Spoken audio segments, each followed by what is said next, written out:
Allez, le point marché, c'est parti. Nadine, je le disais, on se retrouve tous les mois avec une règle qui consiste à afficher des tableaux sur les chiffres du mois précédent.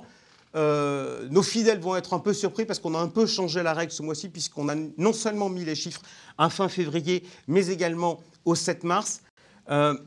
Qu'est-ce que l'on peut dire de cette crise ukrainienne? Elle est en train de bouleverser tous nos repères? Bien sûr, elle bouleverse tout, hein. Moi, ce qui m'a le plus surpris, c'est qu'il y a 2 ans, rappelez-vous, on avait un président qui nous disait « nous sommes en guerre ».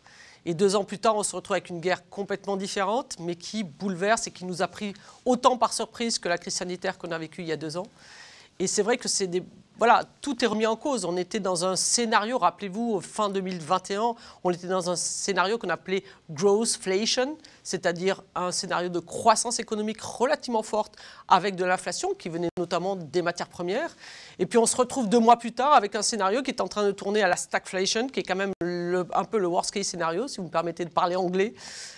C'est ce scénario de stagnation économique avec de l'inflation qui reste encore plus haut que ce qui était anticipé, puisqu'on a une énorme augmentation des prix du pétrole, du gaz et de toutes les matières premières en général.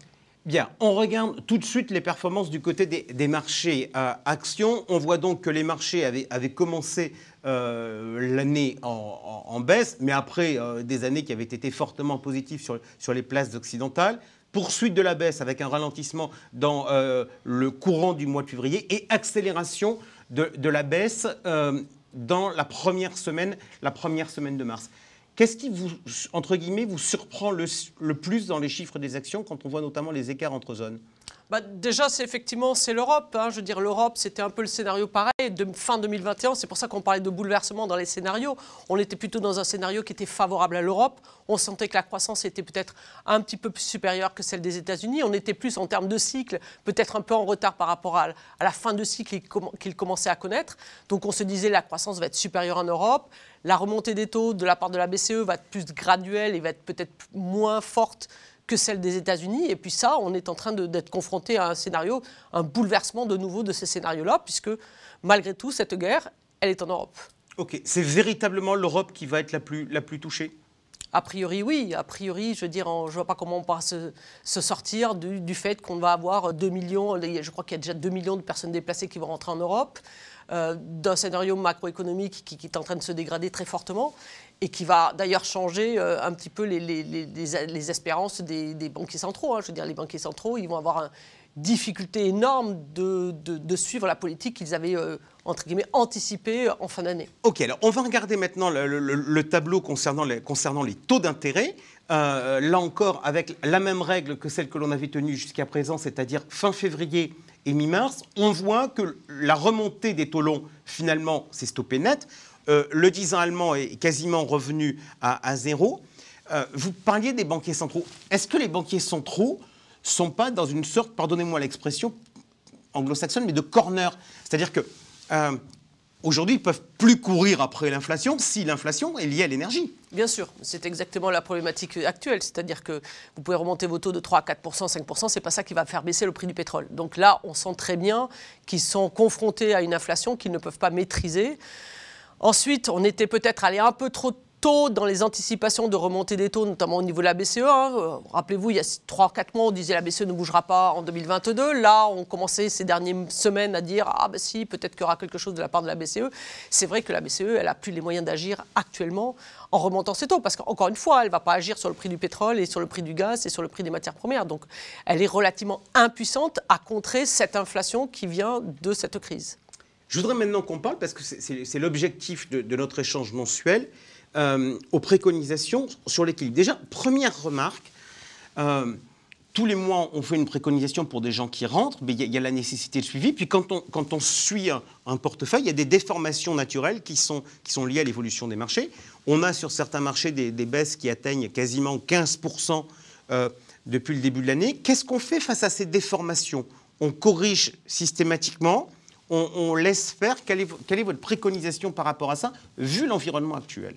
Alors, c'est sûr que la politique qu'on a pris ensemble, d'accord, quand on a commencé à réfléchir un petit peu au format de cette émission, c'était de se dire on va rebalancer tous les mois pour quelque part donner des chiffres un peu, on va dire, faciles à mettre en place pour un nouveau client.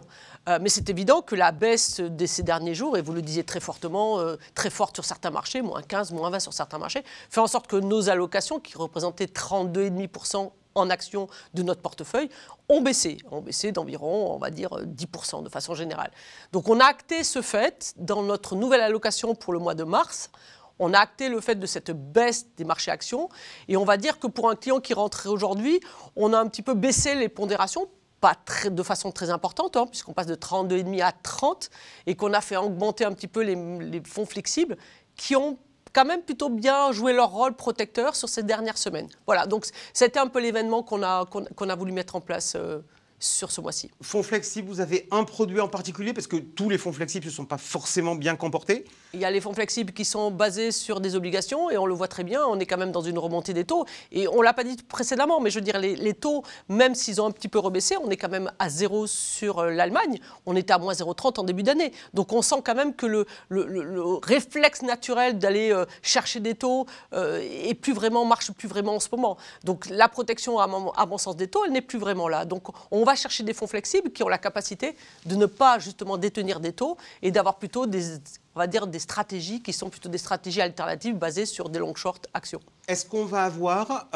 progressivement l'envie de sortir un peu de l'Europe? On avait déjà commencé le mouvement l'an dernier en intégrant un peu en remontant la partie émergente en fin d'année dernière, de revoir un peu l'équilibre géographique? Oui, c'est sûr que... Alors, actuellement, ce n'est pas forcément très flagrant, même si les derniers jours, on a vu qu'il y avait quand même l'Europe qui était plus sanctionnée. Mais c'est vrai qu'à moyen terme, on se dit que les États-Unis, le monde, je veux dire, les actions mondiales devraient mieux s'en sortir que l'Europe, parce que, encore une fois, je veux dire, ce conflit, il est quand même basé sur notre sol, donc il va forcément sanctionner plus sévèrement la croissance européenne que la croissance mondiale.